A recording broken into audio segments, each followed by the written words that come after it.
overview, and then we're gonna do it practically. And what is the purpose of this tutorial?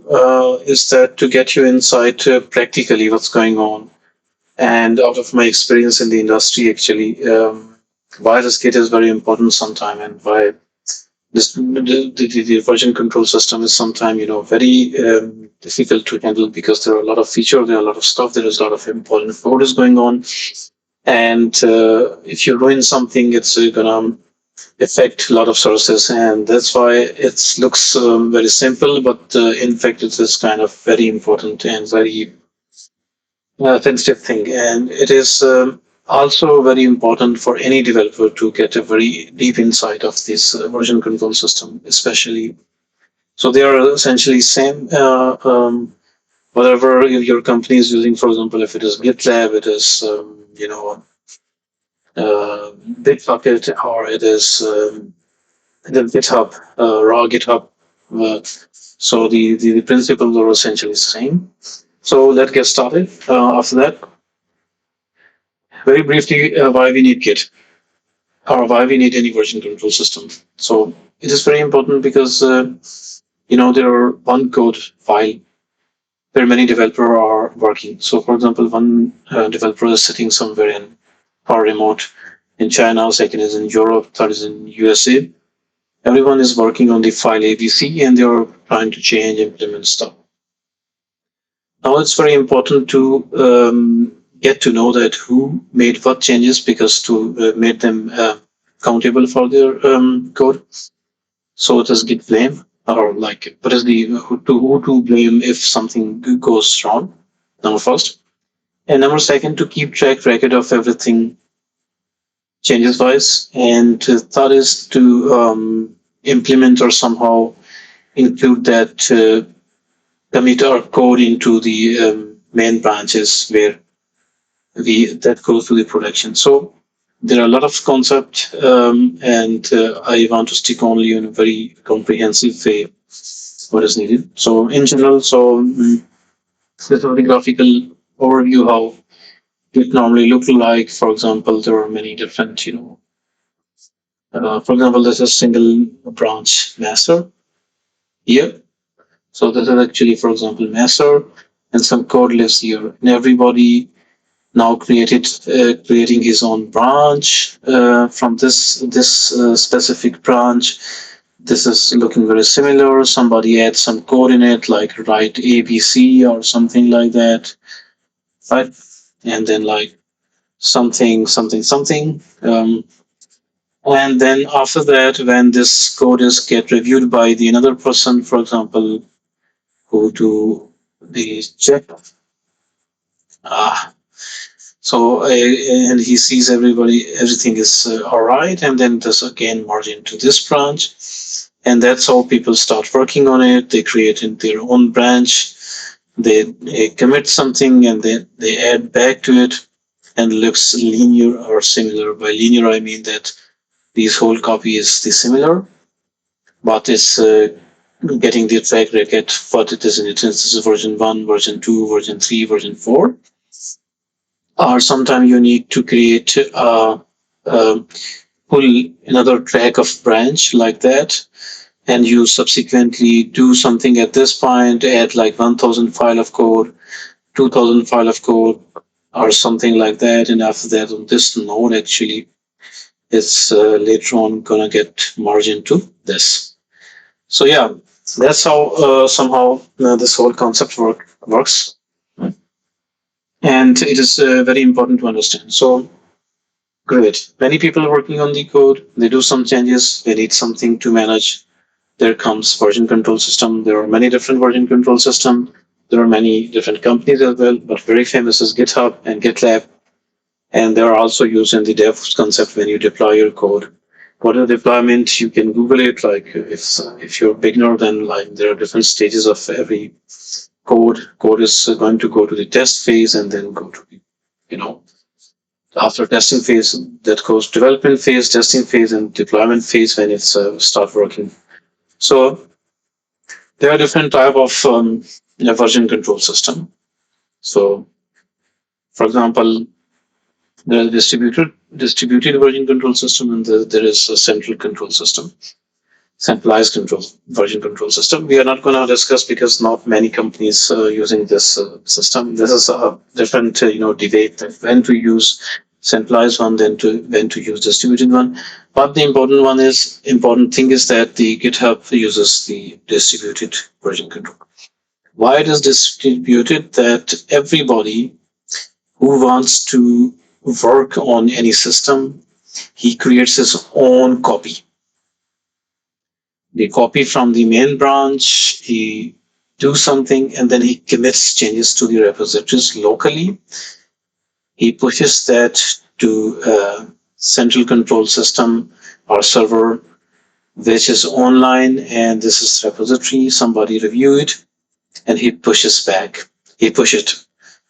Another second developer sitting here doing some code. He has his own local repository. This local repository is going to go from to the central repository, which is the main or master. Somebody review it, push it, and that becomes the part of the main code here, right? Then, for example, you're sitting here, you're also adding something here. You're committing this in your own local repository. This local repository is going to push to the master. Somebody going to review it. Okay, it looks good or not. And then it becomes the part of actually a code base. And then this is on server is, for example, the main repository. From this main, you're going to create or deploy this to the production environment. And in production environment, you're going to see something, for example, this web page, and you're going to see something, for example, here like that, some picture or something appear, right? So that's how actually this whole system works, right? So yeah, this is the main thing. This is the basic concept. So now if I go a little bit deeper into the concept, there are some other concepts too. For example, so this is the centralized one. There's no local repository in it. So directly going to the server. Sometimes it is very dangerous to get this done, because if something deleted on the server is immediately get effect on the working copies, and which means there is no way to restore it. There are a lot of other problems with this centralized, but there are some also good stuff using centralized, but many people nowadays using a distributed one. So let's stick to that. Then there is how to configure. On the very high level, you can configure any GitHub repository with the Git configuration. So we're gonna shortly get into the step that how you do the configuration stuff actually. But in general, actually, if you're on the Windows machine, you need one graphical tool or one tool, because the Git is Unix or Linux based. Windows now also supports the subsystem of Linux, like Linux within the window somehow, and they have Git Bash interface for the window too. You can use both of them, but very important is to just configure the Git actually to your local repositories, most probably with help of token or some stuff actually, right? So we will do this demo shortly, that how you do it, what you do it.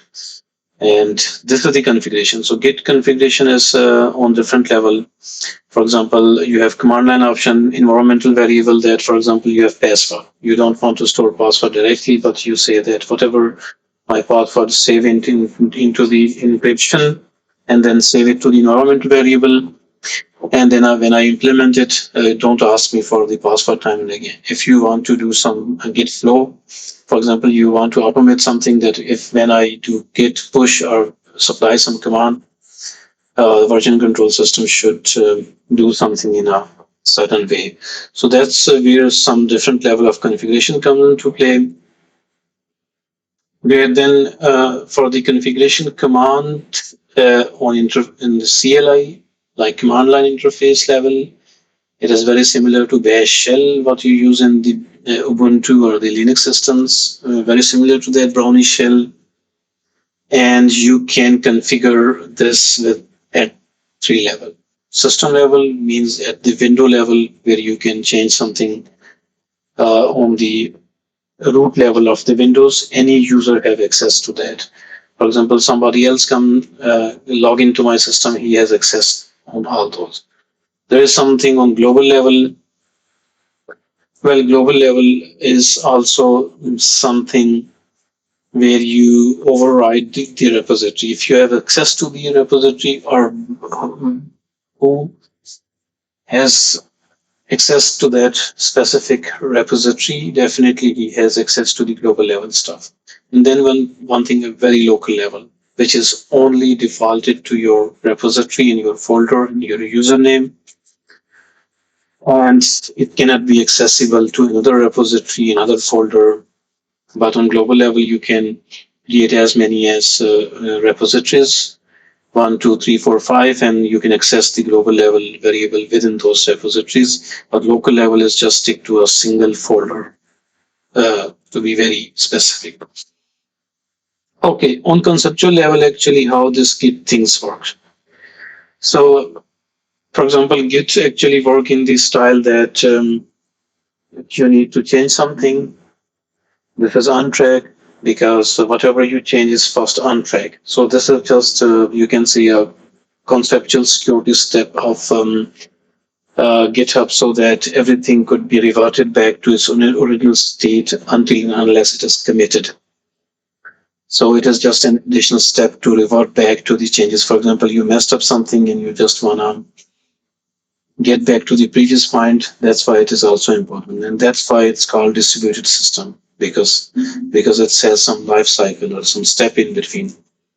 So you add something to the file ABC, and then this is untracked by the version control. You add it to the stage area, means that okay, this is unmodified file. When you modify the file, it comes to the modified area, on stage area. Then you somehow, commit it, means that you stage it, and you say, well, I am now I want to now stage it.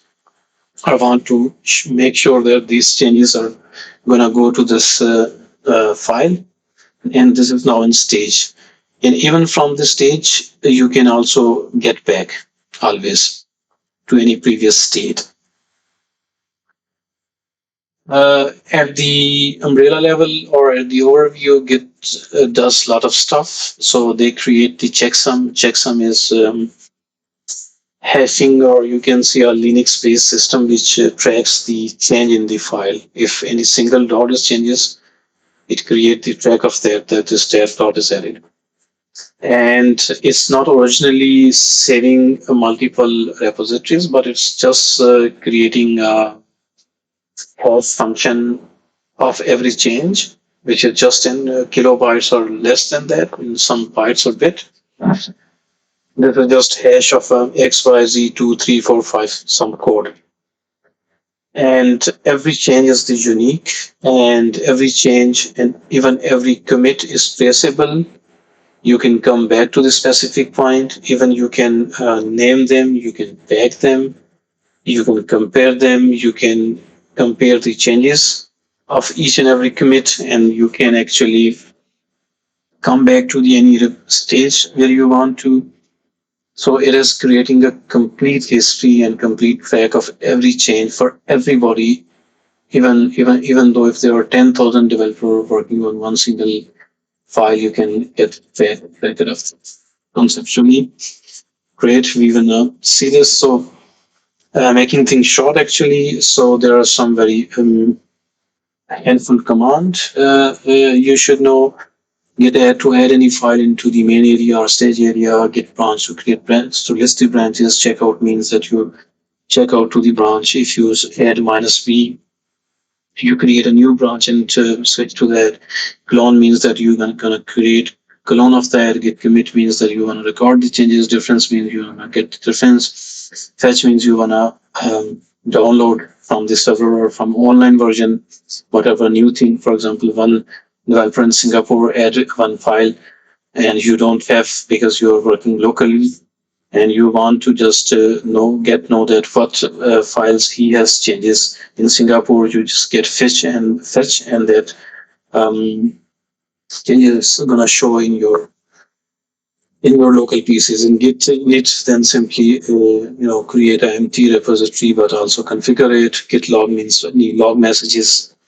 Merge means that you want to join two different histories or two different branches or two different commits, whatever.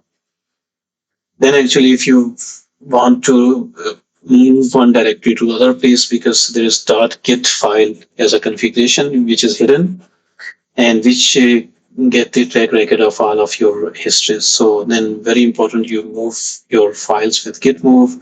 Git pull means that you pull and merge everything which is on online version to your local version.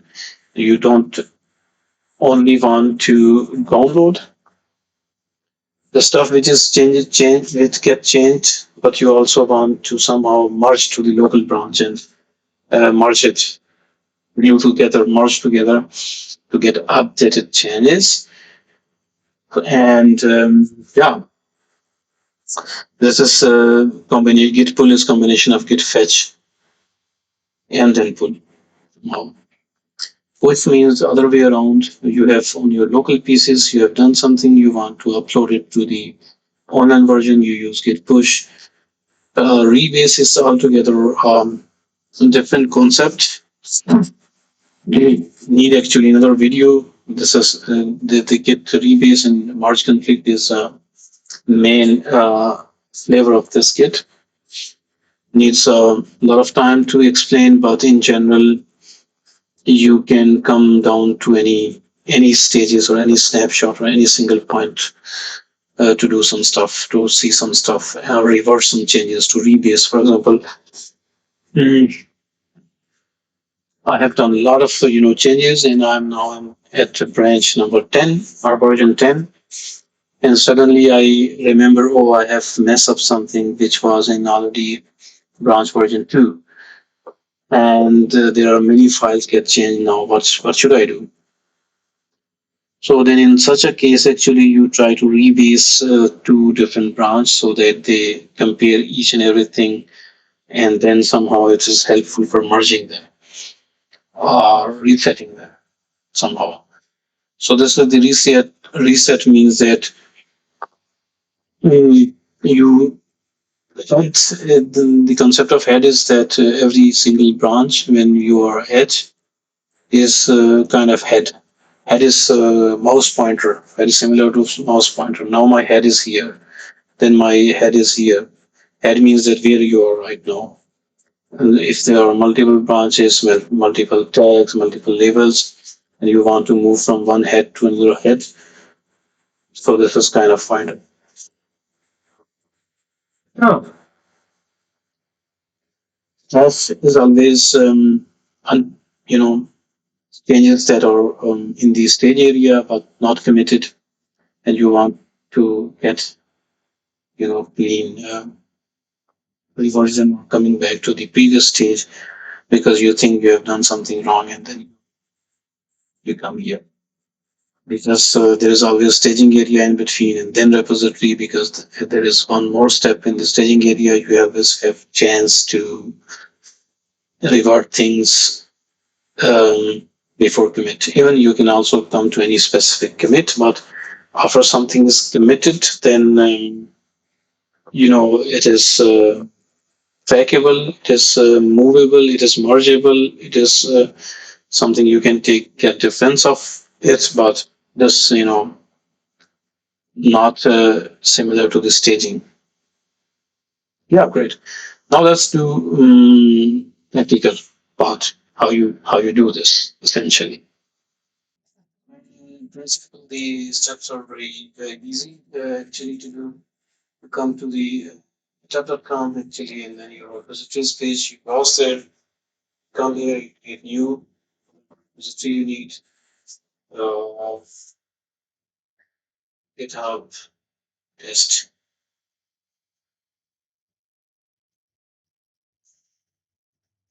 So this is, for example, in yes, I should now GitHub, right? You can make it public. You can make it. You can also add, This git ignore means that you want to ignore some files because that was always for your files which you want to ignore. Because repository, the GitHub is only meant for the coding, not for storing the big data, right? And when you create the repository here, well, where this is the repository here, and then you come here, you actually, there are different ways to do it with SSH. So different command with that. This is different command. And then you can also click hello open with Git desktop, which you can also use. Other than that, you can come here and you can bash for Windows. And this is the Git bash. You come to the download section. You can easily download Windows here. When you download, you should see something like that. Right. This is the simple file system on your download. You can also pwd, which is C user happy. This is my username of Windows.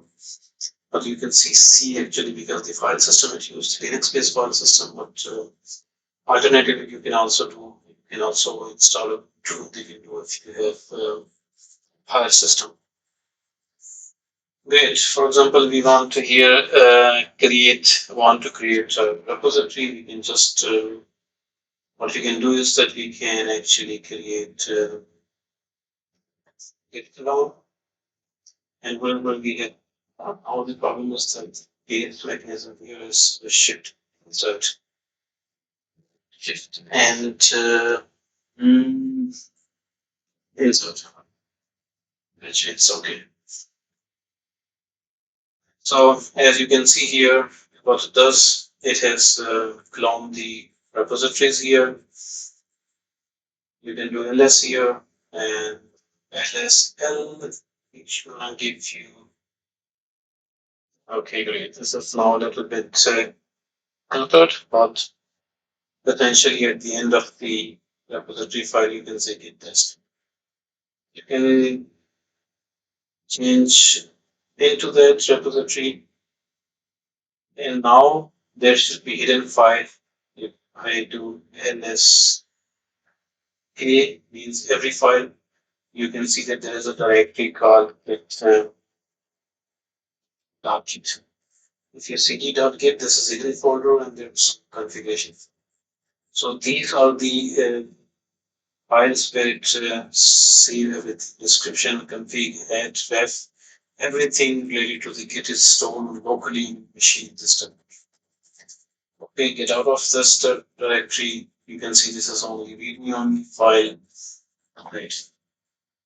Now actually your that is one way, and mostly popular way because every company in every industry, every firm you're gonna work with, they all want to have some repository, right? You can get it long. So the another important thing is that if your working is not public, then you need to create a token. For example, you need to somehow also add your, you know, what you say, you can add to only on your online directory, which is here. For example, you want to do some changes here and you add it. Well, great. In that case, actually, you can see that we are in the main, right? So the recommended step always for any Git is that you create your own branch, whatever you want to do. Because what I've shown you in the previous diagram that the workflow of Git is that main branch or master branches always need to go from the main loops or in the real services, which means that it's go from development, that is main code, that goes to the test and then deploy. And you should be always clone of that, reviewed by somebody, and then gonna get pushed into the main. It's that code become the part of main. Let me just show you what I. If you here say git status, it says that you're in the origin main. What's mean by origin? Origin means that the local PCs, everything you download or clone or fetch or pull from online version of your GitHub. It gives the name origin. Origin means that this is something on your local PC model. And you can always check out P means that create branch if it is not created. Feature one. Okay. Feature PHP feature feature 01. You can say that, and as you can see that it's now converted to the feature one. For example, if feature one I want to add one file, touch my test, you know, test file. Well, this is now, for example, test file, and I want to add some line to this file. Let us add some random text into it. For example, I come to this GitHub test folder from my window on this file here, right? And I said I this is the string. Just hide it. That's easier. Now let us just, for example, see what happened here. I say get just when I say get status, and now it says that there is something unclaimed. That means that there's some changes in the file, but they are not claimed. So you need to add them. What I do, I add, and then I, for example, say, please add my test file into the system. How if I say get status, then now this file is turned into the green, and this is stage file. And he's saying that if you want to restore or unstage this file, you can unstage this file, you can repaste this, you can remove, you can unstage this. You're gonna see all these commands, so how to do this, right? But for time being, actually that does work. Oh, great. So very good. Now there is one way to commit this file now because these are all in the stage area, what we have discussed previously that everything comes to the stage area and then commit. Now what I can do is that git comments. M means that I want to get some message and I want to say V01. But now it says that one file changed to insertion means that two lines are inserted into it. Now, for example, this is everything what I have done as a developer one on my local machine. I want to push it on the online version so that somebody can review it and let's see how we can do this. Since this feature one file is not exist or doesn't exist, that's like that doesn't exist here. As you can see, doesn't exist here. So we need to upstream it. Upstream means that something which is not exist, we can the command actually after committing is git push. So when I git push, it says that the origin means that this is on this PC. Origin feature both ATUR spelling is not available. So let us just try this command as it is, or you can also say git push doing equal to set upstream or region region one. Now it will instruct the system that should create a new branch from origin to remote on your remote PC. Okay, great. So the thing is that let's see that something happened on the online branching. And down here you can see that new branch is created there is some compare of pull request, right? By default, there is pull request. Pull request means that I have changed something here, right? I assign somebody as a reviewer. I say, well, please, I have created a new file. There are some file changed. Please have a look. Assign yourself, create a pull request. So this is the normal workflow. Now, when you see, okay, create pull request is created. I have created some feature. I want to see, okay, what my developer has done. I come here. I say, oh, cool. He has changed this line of code, this line. I can also ask him for review changes, right? If view this, or submit my review, and I can also always, approve this changes, clicking here, approve, right? Now, when this is finished, actually, for example, if you come here, this is pull request. And this pull request is open, right? This is version 1. Somebody needs to approve this. For example, I want to approve this. I say confirm merge. Great, I'm happy with the changes. Good to get confirm merge. Now, the thing is that I have merged something into the code, which is now 3 minutes ago the part of the main branch here. This one. Other than that, there is a feature with branch. You can also add tag and stuff and different stuff. For example, if I am now a different developer, I don't have this new file, which is my test file text. If I want that, I always have to change this from the remote with git pull. If I only want to download and see it, git fetch. If not, git pull, so it merge everything, that feature to my feature and see what's going. Right. So other than that, for example, up to now, everything works, everything's good.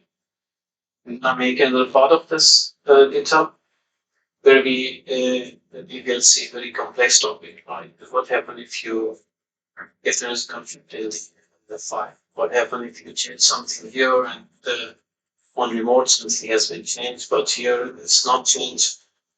What to do with that? Stuff like that. Then comes always the merge conflict, right?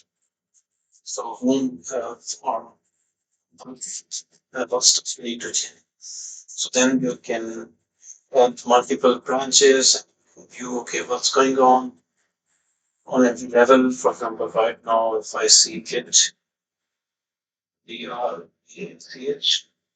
I can see that static means I'm on this branch. There are main branch as well. I can create another feature two, whatsoever. And this gonna create this system gonna create a history of everything, and I can actually merge, come back to any single system right here. So that's the basic concept, for example, for now. And this is the recommended one, how you do this. And then actually comes resolving the concrete stuff more.